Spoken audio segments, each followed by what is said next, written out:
दोस्तों, दुनिया की सबसे बड़ी साइंस फिक्शन फिल्म इंटरस्टेलर ज्यादातर लोगों को पूरी तरह से समझ में नहीं आती, क्योंकि इसमें साइंस के कई कॉम्प्लेक्स कॉन्सेप्ट्स का यूज किया गया है। तो आज हम इस मूवी को डिटेल में सिंपल वर्ड्स में एक्सप्लेन करेंगे। इस फिल्म के मुख्य किरदार का नाम है कूपर, जो पहले नासा में एक पायलट था, पर अब मक्के की खेती करता है। इसका कारण है कि अब दुनिया को वैज्ञानिकों की नहीं, बल्कि किसानों की जरूरत है, क्योंकि इस समय पृथ्वी का बहुत बुरा हाल था। अब यहाँ लोग खाने के लिए तरसते हैं और पृथ्वी पर कई फसलें उगनी भी बंद हो चुकी हैं। गेहूं 7 साल पहले उगने बंद हो चुके हैं, इसलिए कूपर अब मक्के की खेती करता है। कूपर के घर में उसके साथ रहते हैं उसके ससुर, उसका बेटा टॉम और उसकी बेटी मर्फ। मर्फ पढ़ने में बहुत होशियार है। मर्फ के कमरे में एक बुक शेल्फ होता है, जिसमें कई बार वहाँ रखी किताबें खुद ब खुद इधर उधर गिरती रहती हैं, मानो उनके जरिए कोई कुछ संदेश देना चाहता हो। मर्फ अपने पिता को बताती है कि उसके कमरे में कोई भूत है, तो कूपर कहता है कि भूत वूत जैसी कोई चीज नहीं होती। तब मर्फ कहती है कि उसे कई बार ये महसूस होता है कि वो भूत आप ही हो। कूपर मर्फ से कहता है कि अगर तुम्हें इसके पीछे का कारण जानना है, तो उस कमरे में तुम्हें जो कुछ भी अजीब लगे उसे ऑब्जर्व और रिकॉर्ड करो और समझने की कोशिश करो कि ऐसा हो क्यों रहा है। इस समय पृथ्वी पर धूल की आंधी का आना एक आम बात थी। एक ऐसी ही आंधी में अपने घर के कमरों में धूल को घुसने से बचाने के क्रम में कूपर जब उस किताबों के कमरे में जाता है, तो वो देखता है कि धूल से जमीन पर लाइंस का एक खास पैटर्न बन गया है। इस समय पहली बार उसे पता चलता है कि ये कोई भूत नहीं, बल्कि ग्रेविटी का असर है, जिसका इस्तेमाल कर कोई उसे मैसेज देना चाहता है। कूपर पूरी रात उस पैटर्न को देखते रहता है और डिकोड करने की कोशिश करता है। उसके बाद वो समझ जाता है कि ये मैसेज असल में एक बाइनरी कोड है। दरअसल बाइनरी कोड एक तरीका है मैसेज लिखने का, जो जनरली इलेक्ट्रॉनिक डिवाइसेस जैसे फोन, कंप्यूटर्स में यूज होता है।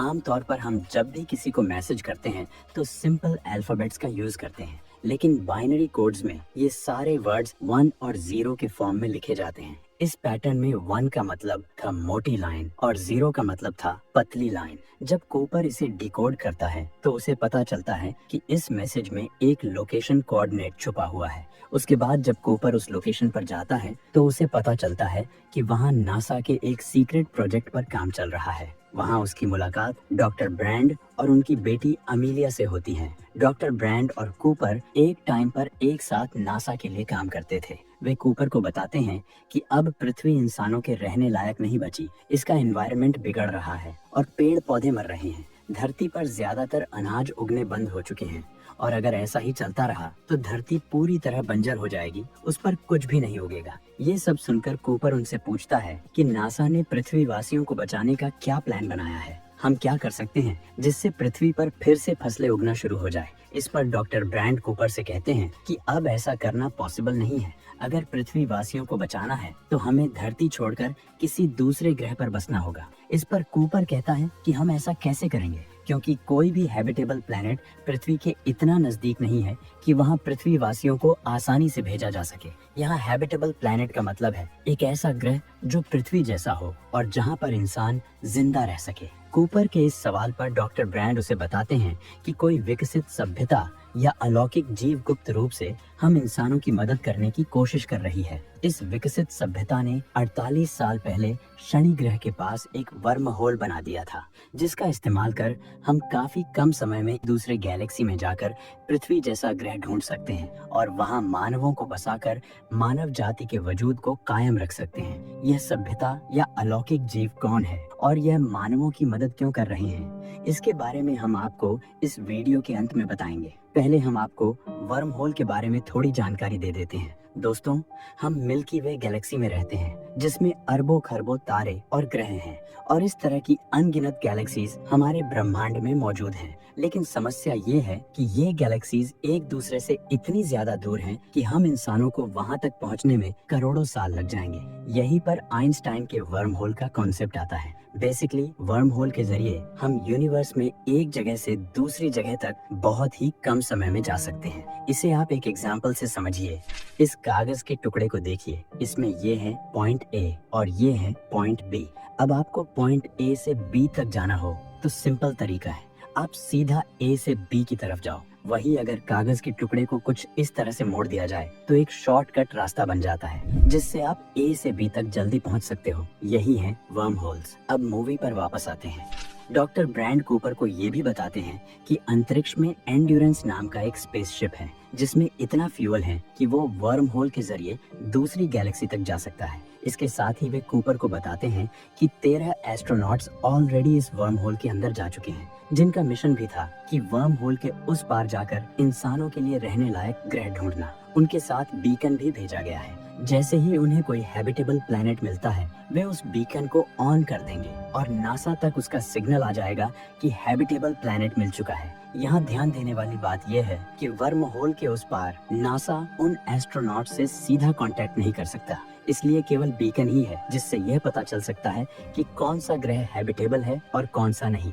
उसके बाद डॉक्टर ब्रैंड कूपर को बताते हैं कि नासा को कई सालों से 3 बीकन से सिग्नल मिल रहे हैं। इसका मतलब है कि वर्म होल के उस पार 3 ऐसे ग्रह हैं जो बिल्कुल पृथ्वी जैसे ही हैं। अब डॉक्टर ब्रैंड कूपर को एंड्योरेंस मिशन का ऑब्जेक्टिव बताते हैं। इस मिशन में एक एस्ट्रोनॉट्स की टीम वर्म होल के उस पार जाकर और फिर तीनों ग्रहों पर जाकर ये चेक करेगी कि तीनों में से इंसानों के लिए सबसे बेस्ट प्लैनेट कौन सा है, जहाँ पर हवा पानी सब बराबर मात्रा में मौजूद हो। अब डॉक्टर ब्रैंड कहते हैं कि अगर कोई हैबिटेबल प्लैनेट मिलता है तो मानव जाति को बचाने के लिए उनके पास 2 प्लान्स हैं। पहला है कि डॉक्टर ब्रैंड एक एडवांस इक्वेशन पर कई सालों से काम कर रहे हैं, जो अगर सॉल्व हो गया तो वो एक विशाल स्पेसक्राफ्ट में धरती के सभी लोगों को बिठाकर उस नए ग्रह पर शिफ्ट कर देंगे, जिससे सभी पृथ्वीवासियों को बचाया जा सकेगा। असल में वे लोग जिस जगह ये बातचीत कर रहे होते हैं वो कोई रिसर्च लैब नहीं बल्कि वही स्पेसक्राफ्ट होता है, पर ये इतना भारी होता है कि इसे अभी तक उड़ाना पॉसिबल नहीं है। पृथ्वी की ग्रेविटी ऐसा नहीं करने देती है, लेकिन अगर उनकी ये इक्वेशन सॉल्व हो जाती है तो वे एंटी ग्रेविटी के जरिए स्पेसक्राफ्ट को उड़ा सकेंगे। डॉक्टर ब्रैंड कूपर से कहते हैं कि उन्हें पूरा विश्वास है कि जब तक एस्ट्रोनॉट्स उस ग्रह की तलाश करेंगे तब तक वे उस इक्वेशन को सॉल्व कर लेंगे। अगर किसी कारण से डॉक्टर ब्रैंड अपने इक्वेशन को सॉल्व नहीं कर पाते हैं तो उनके पास प्लान बी भी था। वे एस्ट्रोनॉट्स के साथ कई सारे फर्टिलाइज्ड ह्यूमन एम्ब्रियो भेजेंगे। इन एम्ब्रियो में दुनिया के अलग अलग जगहों में रहने वाले लोगों के डीएनए होंगे। अगर एस्ट्रोनॉट्स को कोई हैबिटेबल प्लैनेट मिलता है तो इन फर्टिलाइज्ड एम्ब्रियो की मदद से वे लोग उस ग्रह पर सभी प्रकार की इंसानी जाति को फिर से पनपा पाएंगे और इससे मानव जाति का अस्तित्व कभी खत्म नहीं होगा। यहाँ पर मोटी मोटी बात यह है कि जो प्रोसेस माता के गर्भ में होता है ये लोग इस प्रोसेस को एक्सटर्नली करना चाहते हैं। अब कूपर नासा का एक बेहतरीन पायलट हुआ करता था, इसलिए डॉक्टर ब्रैंड कूपर से रिक्वेस्ट करते हैं कि तुम भी इस मिशन में शामिल हो जाओ। मानव जाति को बचाने के लिए कूपर भी हाँ कर देता है, लेकिन इस बात से उसकी बेटी मर्फ उससे नाराज हो जाती है क्योंकि वो जानती थी कि इस मिशन में बहुत रिस्क है। ये जरूरी नहीं है कि कूपर इस मिशन के बाद वापस लौटे। इस पर कूपर मर्फ को समझाता है कि उसका इस मिशन पर जाना बहुत जरूरी है, इसमें उसकी और पूरी दुनिया की भलाई है। इसके बाद मर्फ पूरी रात उस बुक शेल्फ के पास बनी लाइंस को देखती रहती है कि इसमें कहीं कुछ और मैसेज तो नहीं छिपा है। सुबह कूपर मिशन पर जाने से पहले अपनी बेटी से मिलने जाता है तो मर्फ उससे कहती है कि उसने इस मैसेज को डिकोड कर लिया है। उस मैसेज का मतलब था स्टे, यानी रुको, मत जाओ। मर्फ अपने पिता को रोकने के लिए बहुत कोशिश करती है पर कूपर वहाँ से चला जाता है। उसके बाद कूपर एक रॉकेट में बैठता है और स्पेस में चला जाता है। उसके साथ अमेलिया भी जाती है जो डॉक्टर ब्रैंड की बेटी है। इन दोनों के अलावा इस मिशन में 2 और लोग थे, डॉयल और रोमिली। साथ ही 2 एडवांस्ड रोबोट स्टार्स और केस भी जाते हैं। स्पेस में जाने के बाद वे अपनी स्पेसशिप को एंड्योरेंस स्पेसक्राफ्ट से जोड़ते हैं और फिर वे लोग शनि ग्रह की ओर रवाना हो जाते हैं क्योंकि वर्म होल शनि ग्रह के पास ही था। अब वे लोग वर्म होल के जरिए यात्रा कर गरगैंटुआ नाम के एक ब्लैक होल के नजदीक पहुंच जाते हैं। इसी ब्लैक होल के चारों ओर वो तीनों ग्रह चक्कर लगा रहे होते हैं जहां से नासा को बीकन के सिग्नल आ रहे होते हैं।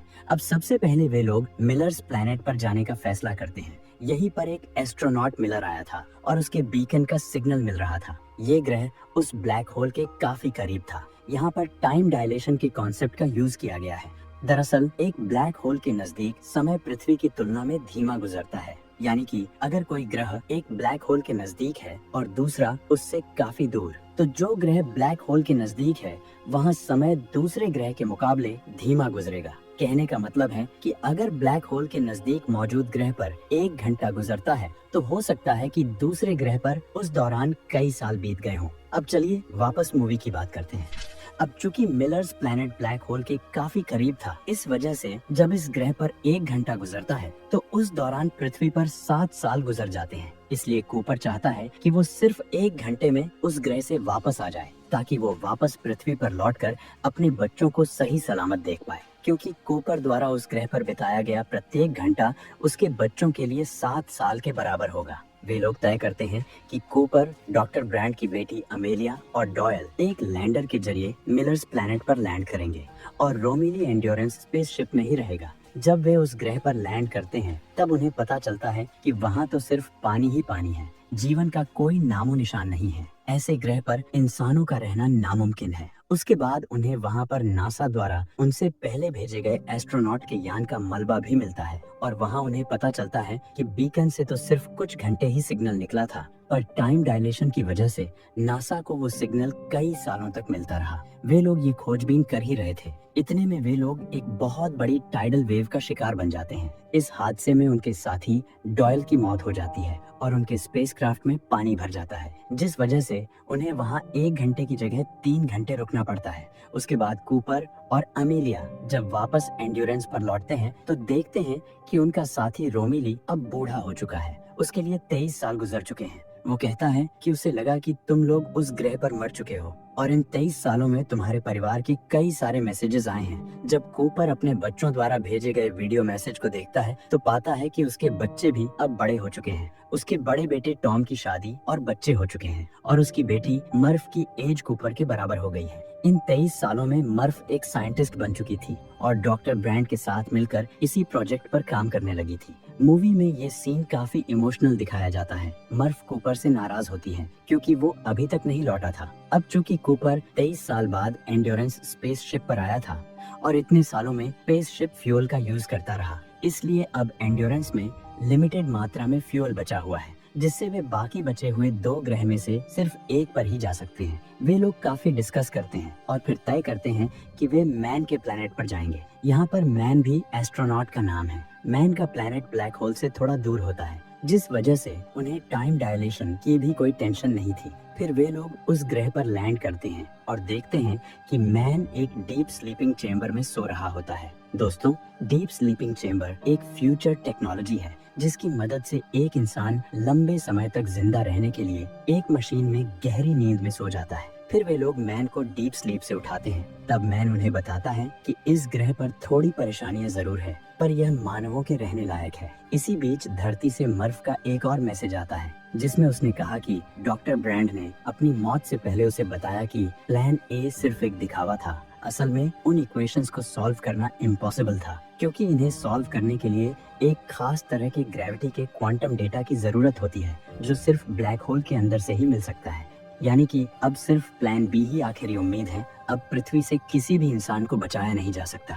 इसके लिए मर्फ अपने पिता को ब्लेम भी करती है कि उन्होंने उसे धरती पर मरने के लिए छोड़ दिया, लेकिन फिर भी मर्फ उन इक्वेशन को सॉल्व करने की कोशिश करती रहती है। अब इस बात से कूपर काफी दुखी होता है और तय करता है कि वो वापस पृथ्वी पर जाएगा क्योंकि उसे अपनी बेटी से मिलना है। इसी बीच उसका साथी रोमिली उससे कहता है कि वापस जाते हुए तुम ब्लैक होल के करीब से जाना और टार्स, जो कि उनका एक रोबोट होता है, उसे ब्लैक होल के अंदर भेज देना ताकि जो ब्लैक होल की ग्रेविटी का डेटा उन इक्वेशंस को सॉल्व करने के लिए चाहिए वो तुम्हें मिल जाएगा। और वैसे भी स्पेसशिप में फ्यूल कम है तो ब्लैक होल के पास से जाने पर स्पेसक्राफ्ट की स्पीड भी बढ़ जाएगी। दोस्तों, यहाँ पर ग्रेविटेशनल स्लिंगशॉट के कॉन्सेप्ट की बात हो रही है। ग्रेविटेशनल स्लिंगशॉट वो तकनीक है जिससे हम एक स्पेसशिप को किसी दूसरे ग्रह या अन्य खगोलीय पिंड के ग्रेविटेशनल फोर्स का इस्तेमाल कर स्पीड प्रदान करते हैं। पर यहाँ भी कूपर के लिए एक परेशानी थी। उसका स्पेसशिप जितना ब्लैक होल के नजदीक जाएगा, पृथ्वी पर उतना ही समय गुजर जाएगा, जो वह बिल्कुल नहीं चाहता।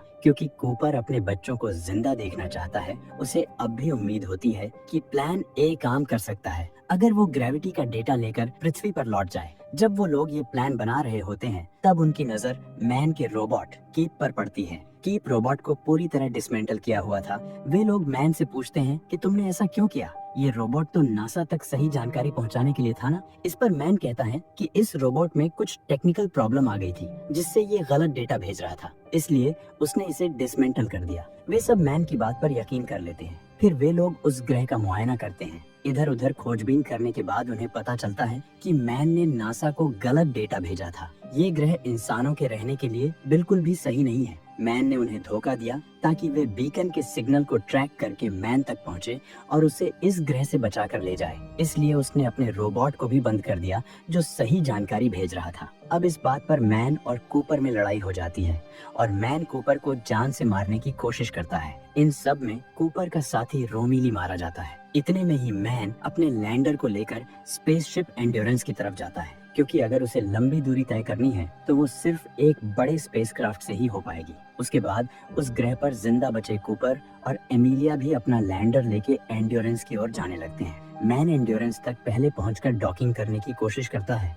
पर उससे ये हो नहीं पाता और उसका लैंडर ब्लास्ट हो जाता है जिसमें मैन की मौत हो जाती है और एंड्योरेंस स्पेसशिप को भी काफी नुकसान होता है और वो अपने रास्ते से भटक जाता है। कूपर काफी मुश्किलों के बाद एंड्योरेंस से डॉक कर पाता है और फिर एंड्योरेंस को एक जगह स्टेबल करता है। उसके बाद कूपर को पता चलता है कि एंड्योरेंस स्पेसक्राफ्ट ब्लैक होल की ओर खिंचता जा रहा है। अगर जल्दी ही उसने कुछ नहीं किया तो पूरा स्पेसशिप ब्लैक होल के अंदर समा जाएगा। प्लान ए तो ऑलरेडी फेल हो चुका था, बट कूपर चाहता था कि एटलीस्ट प्लान बी सही से काम करे और मानव जाति के वजूद को बचाया जा सके। इसलिए कूपर तय करता है कि वो इस स्पेसक्राफ्ट को ग्रेविटेशनल स्लिंगशॉट के जरिए तीसरे ग्रह पर भेजेगा, यानी एडमंड्स प्लैनेट पर, जहां से बीकन का सिग्नल आ रहा था। बिकॉज अब वो वापस पृथ्वी पर नहीं लौट सकता था। वो सारी कैलकुलेशंस करता है। फिर उसे पता चलता है कि स्पेसशिप का वजन काफी ज्यादा है, इसलिए वो टार्स को लेकर अपने लैंडर के साथ एंड्योरेंस से डिटैच हो जाता है। अब एमिलिया अकेली ही थी एंड्योरेंस में और उसे ही प्लान बी को सफल बनाना था। उसके बाद एंड्योरेंस एडमंड्स प्लैनेट की ओर बढ़ने लगता है और इधर कूपर धीरे धीरे ब्लैक होल की ओर खिंचा जा रहा था। अगर हम मॉडर्न साइंस की बात करें तो ब्लैक होल के अंदर जाने के बाद कोई भी बाहर नहीं आ सकता और उसमें जाते ही किसी भी चीज के टुकड़े टुकड़े हो जाते हैं। लेकिन फिल्म में ब्लैक होल को इस तरह से प्रेजेंट नहीं किया गया। इस फिल्म में ब्लैक होल में जाया जा सकता है। अब कूपर पहले अपने रोबोट टार्स को ब्लैक होल के अंदर भेजता है ताकि वो अंदर जाकर जरूरी डेटा हासिल करे। जैसे ही टार्स ब्लैक होल के अंदर जाता है, कूपर को उसका सिग्नल मिलना बंद हो जाता है। उसके बाद कूपर भी उस ब्लैक होल के अंदर चला जाता है। उसे लगता है मानो अब वो मरने वाला है, पर वो मरने के बजाय एक टेसरैक्ट में पहुंच जाता है। टेसरैक्ट एक ऐसी जगह है जहां टाइम भी एक फिजिकल क्वांटिटी की तरह मौजूद है, यानी यहाँ पर वो समय में आगे या पीछे देख सकता है। इस समय वो टेसरैक्ट से अपने घर में मौजूद उस किताब वाले कमरे को देखता है जिसके बारे में उसकी बेटी मर्फ उसे कहती थी कि उस कमरे में भूत है। अब तक कूपर भी टेसरैक्ट को समझ चुका था। यहाँ उसे मर्फ के उस कमरे की कई सारी टाइमलाइंस नजर आती हैं। कुछ भूतकाल है तो कुछ भविष्य। इसके बाद कूपर भूतकाल में अपनी बेटी को अपना मैसेज देना चाहता है कि वो उसे जाने से रोक ले, बट यहाँ पर प्रॉब्लम ये थी कि आखिर वो उससे कांटेक्ट कैसे करे। फिर उसे याद आता है कि ग्रेविटी ही एक ऐसा फोर्स है जो अलग अलग डायमेंशंस में जा सकता है। कूपर ग्रेविटी की मदद से वहाँ रखी किताबों को नीचे गिराता है और अगर आपको याद हो तो इस फिल्म की शुरुआत यही से होती है। कूपर मर्फ को मैसेज के जरिए कहना चाहता है स्टे, यानी उसे नासा के बेस पर जाने से रोक दो। उसके बाद जब धूल की आंधी से उस रूम में धूल भर जाती है तो कूपर ग्रेविटी का इस्तेमाल कर उसे नासा के सीक्रेट बेस का लोकेशन कोऑर्डिनेट बाइनरी कोड के जरिए देता है ताकि उसे पता चले कि कूपर को कहाँ जाने से रोकना है। ये वही मैसेज है जो शुरू में कूपर ने डिकोड किया था, यानी कि मर्फ जिसे बचपन में भूत समझ रही थी वो कोई और नहीं बल्कि फ्यूचर का कूपर ही था। उसके बाद टार्स कूपर से कहता है कि उसे वो जरूरी ब्लैक होल के ग्रेविटी का डेटा मिल गया है जो डॉक्टर ब्रैंड की अधूरी इक्वेशंस को सॉल्व कर सकता है। इससे प्लान ए के जरिए पृथ्वी के सभी लोगों को बचाया जा सकता है। टार्स उस डेटा को कूपर को सेंड कर देता है, लेकिन प्रॉब्लम ये थी कि उस डेटा को वह अपनी बेटी मर्फ तक पहुंचाए कैसे। इसके लिए कूपर उस कमरे की फ्यूचर टाइमलाइन में जाता है जहां मर्फ बड़ी हो चुकी है और नासा में साइंटिस्ट हैं। वहां मर्फ के हाथ में उसके पिता द्वारा दी गई घड़ी होती है। कूपर उस घड़ी की सुई के जरिए बाइनरी कोड में वो डेटा मर्फ को भेजता है। जब मर्फ अपनी घड़ी की ओर देखती है तो उसे घड़ी में कुछ अजीब लगता है। मर्फ समझ जाती है कि ये डेटा उसके पिता ही उसे भेज रहे हैं। उसके बाद मर्फ डॉक्टर ब्रैंड की उन इक्वेशंस को सॉल्व कर देती है। इसके बाद ग्रेविटी का इस्तेमाल कर वैज्ञानिक पृथ्वी के मानवों को स्पेस में विशाल स्पेस स्टेशन पर शिफ्ट कर देते हैं और सभी इंसानों को प्लान ए के तहत बचा लिया जाता है। उधर जैसे ही कूपर क्वांटम डाटा अपनी बेटी को भेज देता है, वह टेसरैक्ट अपने आप ही गायब हो जाता है। अब चूंकि टेसरैक्ट ब्लैक होल के सेंटर में था, वहाँ समय के गुजरने की गति और भी ज्यादा धीमी थी। मतलब कि कूपर द्वारा वहाँ बिताया गया केवल 1 मिनट भी पृथ्वी पर मौजूद उसकी बेटी के 50 से ज्यादा सालों के बराबर था। उसके बाद कूपर को कुछ एस्ट्रोनॉट्स ढूंढ लेते हैं, पर जब उसकी आंख खुलती है तो वह खुद को एक विशाल स्पेस स्टेशन में पाता है। वो देखता है कि इंसान अब इतने विकसित हो चुके हैं कि उन्होंने स्पेस स्टेशन में ग्रेविटी बना दी है, जिसके कारण काफी लोग वहाँ बिना किसी परेशानी के रह रहे हैं। उस स्पेस स्टेशन का नाम होता है कूपर स्टेशन। अब इंसान इसी तरह के कई स्पेस स्टेशन बनाकर स्पेस में ही रहते हैं। शुरू में कूपर को लगता है कि इस स्पेस स्टेशन का नाम उसके नाम पर है, पर असल में ये स्टेशन उसकी बेटी मर्फी कूपर के नाम पर रखा गया है, क्योंकि मर्फ ने ही उन इक्वेशंस को सॉल्व करके मानव जाति को बचाया था। अब जब वह अपनी बेटी से मिलने जाता है तो पाता है कि उसकी बेटी काफी बूढ़ी हो चुकी है। पृथ्वी के समय के हिसाब से कूपर भी 125 साल का हो चुका था, लेकिन असल में उसकी उम्र में केवल कुछ सालों का ही अंतर आया है। उसकी बेटी उसे बताती है कि इस दुनिया में कूपर के लिए अब कुछ नहीं बचा, क्योंकि उसका कोई परिवार अब वहाँ नहीं रहता। इसके बाद कूपर उस तीसरे ग्रह की ओर रवाना हो जाता है, जिस ग्रह पर उसने डॉक्टर की बेटी अमेलिया को एंड्योरेंस के जरिए भेजा था। अंत में दिखाया जाता है कि अमेलिया उस ग्रह पर बिना किसी परेशानी के लैंड कर जाती है। दिखने में वो प्लैनेट हैबिटेबल लग रहा था। अब उसका अगला प्लान है वहाँ मानवों की तादाद को बढ़ाना, जैसा कि प्लान बी था। अब कूपर उससे मिल पाता है या नहीं, ये फिल्म में नहीं दिखाया गया। फिल्म यहीं खत्म हो जाती है। अब बात कर लेते हैं सबसे महत्वपूर्ण मुद्दे पर, यानी कि वो कौन थे जो शुरू से ही मानवों को बचाने की कोशिश कर रहे थे। उन्होंने इंसानों को बचाने के लिए पृथ्वी के नजदीक वर्म होल बनाया, जिससे कि मानव खुद के रहने के लिए एक नया ग्रह आसानी से ढूंढ सके। उन्होंने टेसरैक्ट बनाकर भी कूपर की मदद की इंसानों को बचाने में। असल में वो विकसित सभ्यता भविष्य के इंसान ही थे, जो इतने एडवांस हो गए हैं कि उन्होंने ब्रह्मांड के नियमों को मास्टर कर लिया है। वो भूत, वर्तमान और भविष्य तीनों को कंट्रोल कर सकते हैं। ये बात कूपर को तब पता चलती है जब वो ब्लैक होल के अंदर होता है, यानी कि भविष्य के इंसानों ने ही अपने खुद के भूतकाल में अपने अस्तित्व को बचाने के लिए ये सब किया। पर यहाँ एक पैराडॉक्स पैदा होता है। अगर मानवों का भूतकाल ही सुरक्षित नहीं था, तो भविष्य के मानवों का होना कैसे संभव था? इसके बारे में फिल्म में कहीं कुछ बताया नहीं गया है। आप इसके बारे में क्या सोचते हैं? कमेंट के जरिए जरूर बताएं। अगर आपको ये वीडियो पसंद आई हो तो इसे एक लाइक और चैनल को सब्सक्राइब जरूर करें। मैं आपसे मिलता हूँ नेक्स्ट वीडियो में। तब तक के लिए धन्यवाद। Please do like, share, subscribe.